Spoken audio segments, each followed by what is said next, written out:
Social मीडियावरील व्हिडिओप्रमाणे शरीर संबंध करू असं म्हणून एका नराधमानं 13 वर्षीय मुलीवर अत्याचार केला। त्यानंतर तिच्या शिक्षिकेच्या पतीने व आईच्या मैत्रिणीच्या पतीने व धीराने तसेच जन्मदाता पित्याने मुलीवर अत्याचार केला आणि या प्रकरणी नराधम पित्यासह 5 जणांना अटक करण्यात आली आहे। पिंपरी चिंचवड शहरातील चिखली पोलीस ठाण्याच्या हद्दीत 8 एप्रिल ते 29 जून 2024 या कालावधीत ही घटना घडली आहे। या प्रकरणी पीडित मुलीनं चिखली पोलीस ठाण्यात फिर्याद दिली।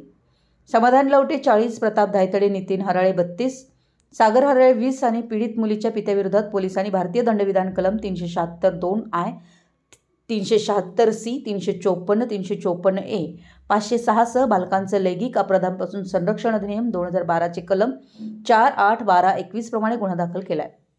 हे आरोपी सध्या पोलीस कोठडीत आहेत। नेमकं काय घडलं?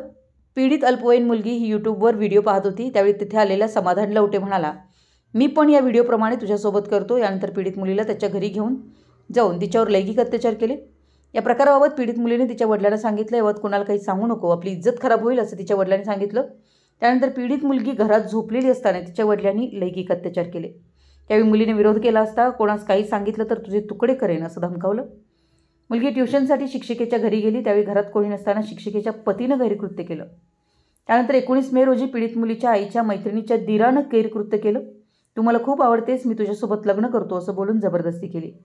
त्यानंतर 2 जून रोजी पीडित मुलगी आईच्या मैत्रिणीच्या घरी गेली असता मैत्रिणीच्या पतीनं गैरकृत्य केलं। त्यानंतर 29 जून रोजी रात्री वडिलांनी लैंगिक अत्याचार केले। पुणे प्रतिनिधी, मराठी यस न्यूज।